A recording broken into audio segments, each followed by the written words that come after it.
Loko yun ha! Muntik pa akong sagasaan! Pag ako namatay, may date pa naman ako ngayon. Te, Oh, di ba ikaw yung nakamotor kanina na mabilis mapatakbo? Visit ka! Muntik mo pa akong masagasaan? Alam mo bang may date ako ngayon? sorry te ah. Sorry! Bakit ka nagsasorry? Nabangga kasi kita. Ayun oh.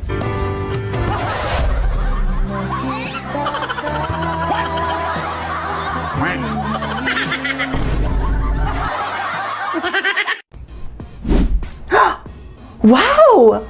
Choose one na naman ulit! Choose one. 1 million? Or plastic? Ano naman tong plastic na to? Siyempre, dito tayo sa 1 million. Ma! Ay, naka ng tipaklong. Nagiging mayaman na tayo! Sigurado na ako rito sa 1 million.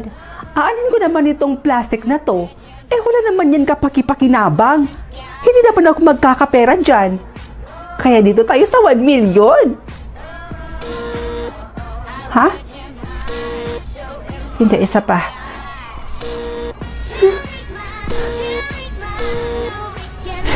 Ano ba naman yan? Bakit pa nilagay sa choices kung hindi rin naman pala mapipindot?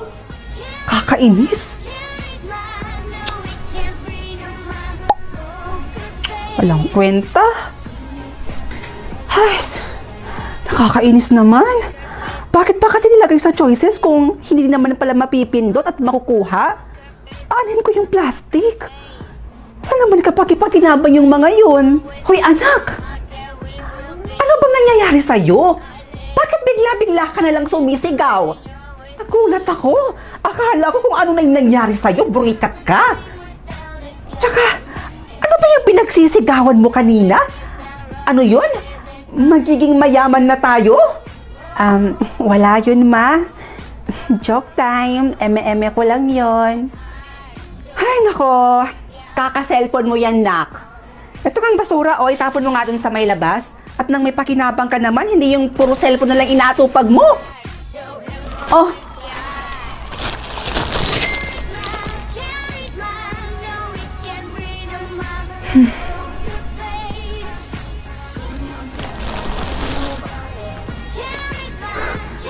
Totoo ba yun? Nahawakan ko lang tong plastic na to. Nagka 10,000 pesos na ako? Ang galing ah! Sana makakita pa ako ng mga plastic dito. Gusto ko pa kasi masubukan kung totoo nga ba talaga na kapag kung mahawak ako ng plastic, ay nagkakaroon ako ng 10,000. Ayun!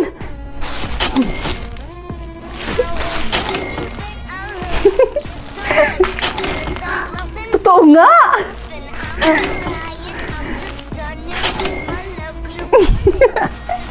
Easy money! Ma! Ma, may good news po ako sa inyo! Ano ba yon? Sa tuwing nakakahawak po ako ng plastic, nagkakaroon po ako ng 10,000 pesos.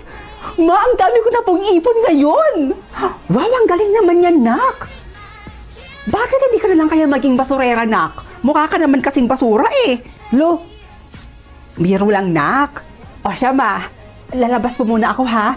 Maghahanap po ako ng maraming plastic para mahawakan ko at para magka-pera din ako at para maging 10,000 yung kada plastic na hahawakan ko. Pumunta ka kayo doon sa bahay ng best friend mo. Ay naku, nak, panigurado. Maraming mga basurang nakatambak doon sa may tapat ng bahay nila. Tama po. Doon sa labas ng bahay nila, maraming nakatambak na basura doon. At maraming mga plastic po doon sa labas ng bahay nila. Oh, ano pa hinihintay mo, nak? Pumunta ka na doon para paldong-paldo tayo. O siya, sige po, ma. Alis na po ako, ha? Bye! Bye, te. Hoy, Bes! Nandyan ka lang pala? What are you doing here? Itatanong ko sana, Bes, kung may mga plastic pa ba kayo dyan sa may tapat ng bahay nyo? Meron pa, pero konti na lang yung natira eh. Ay, konti na lang?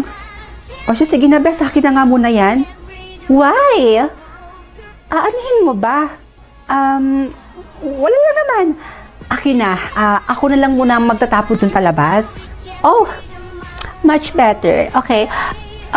Wait mo ako dito, ha? Kukunin ko lang. Bes, eto na yung lahat. Sorry ha, konti na lang kasi yung natira eh. Kasi si Dad, alam mo naman yun, ipinatapon na niya yung mga basura sa may tapat ng bahay namin. Kaya eto na lang yung natira. Kunin mo na, kadiri. Nice! Thank you, Bes. Up here. Isa pa.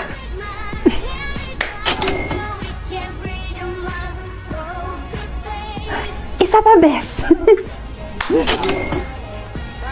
Pisting yawa?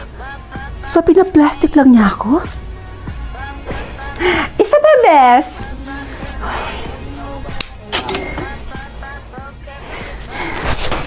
Yawa!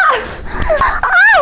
Ow! Yawa! Ow! My hair! Oh my gosh! Stop it! Oh my gosh! Mapapakinabagan ka rin pala! I see your face, Papabay. and it's nothing like I've ever known.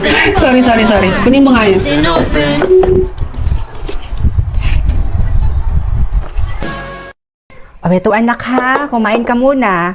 Para may laman naman yung tiyan mo bago ka pumasok ng school. Eto. Thank you, ma. I love you po. I love you too, anak. O sige na, kain ka na. Ma, nakakamiss si ate, no? Dati, kasama lang natin siyang kumakain dito. Kaya nga anak eh, miss na miss ko na rin yung ate mo. Ay teka, sandali anak. Tawagan natin yung ate mo ngayon. O sige na, kumain ka muna dyan ha. Tawagan ko muna yung ate mo. Oh, hello anak! Kamusta ka na dyan sa Manila? Eto ma, malapit na po akong gumraduate. Ay, Diyos ko, sa wakas naman anak. Alam mo, miss na miss ka na namin ng kapatid mo. Ay ma, excited na rin talaga akong umuwi dyan. Miss na miss ko na rin kasi kayo ni Bunso. Ay naku anak, itong kapatid. Mama, hinayata yung signal mo, ma. Ay, nag-end call. Ano ba naman to? Ang hina naman ng internet nila, mama. Oh, hi, anak. Ano, ma? Naipakabit niyo na po ba? Ay, oo naman, anak. Naipakabit ko na yung sinasabi mong Vida Fiber. Ay, naku, anak. Naging okay na rin yung internet namin dito. Ay, naku, ma. Buti naman at nag-switch na kayo sa Vida Fiber internet. Para hindi na putol-putol yung pag-uusap natin, no? Oo nga anak, sobrang lakas na nga ng signal namin dito. Malakas talaga ang internet ng Vida Fiber at sa halagang 888 pesos, makakakonect na yung 8 gadgets. And up to 75 Mbps pa! Meron yung set of fee supply. Pero ma'am, di ba, bongga? Ay naku, napakasulit naman pala talaga nito anak. Sa wakas, makakapanood na ako dito ng K-drama. Hala si Mama. Hoy, nurse! 3 minuto na kami nandito. Pero hanggang ngayon, hindi niyo pa rin inooperahan yung anak ko. Ano hinihintay niyo? Mamatay siya mula sa sakit bago kayo umaksyon? Misis, kumalma lang po muna kayo. Sorry po pero hindi po kasi kami basta-basta nag-opera hanggat wala pong doktor. Hintay na lang po natin si Doktora Gina. On the way na po siya. Tinawagan ko na po. Eh, nasan ba kasi yung Doktora Gina na yan? Kanina pa kami nandito Nasan ba yung Doktora Gina na pinagmamayabang mo? Ha? Nanonood ng sine? Nagwawalwal? Mamamatay na yung anak ko! I'm here. What's happening here? Doktora Gina? Mabuti naman na dumating na kayo. Ikaw? Ikaw si Doktora Gina? Napaka-irresponsable mo. Alam mo, ang nararapat sa'yo mawala ng lisensya. Mamamatay na yung pasyente mo, Mamamatay na yung anak ko, and yet ikaw, chill lang? Ma'am, relax lang po kayo. Relax? Eh kung yung anak mo yung nasa kalagayan ng anak ko ngayon, ha? Makakapag-relax ka pa ba, doktora? Naranasan mo na bang mamatayan ng anak? Hindi ikaw ang mamamatay ng anak kaya nasasabi mo yan.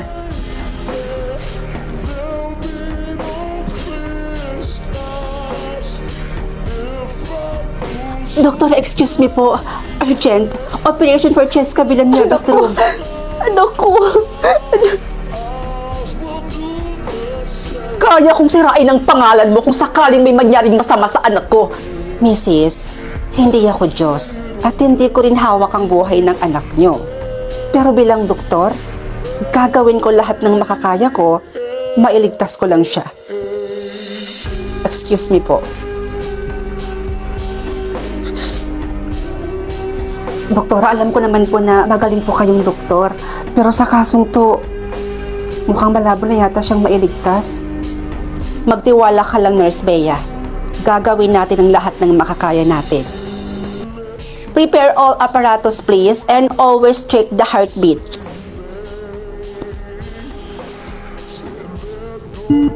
Doktora, paano kung hindi na natin siya kayang iligtas?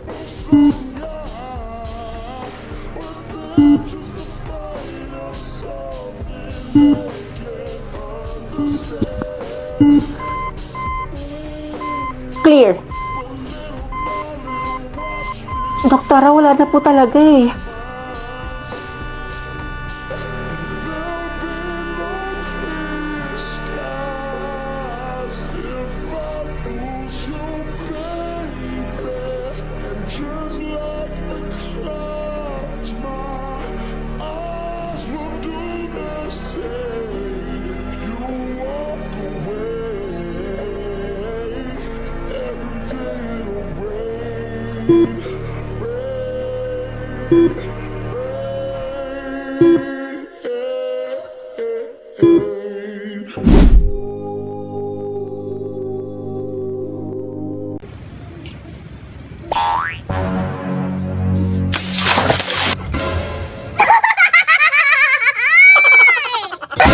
Yun.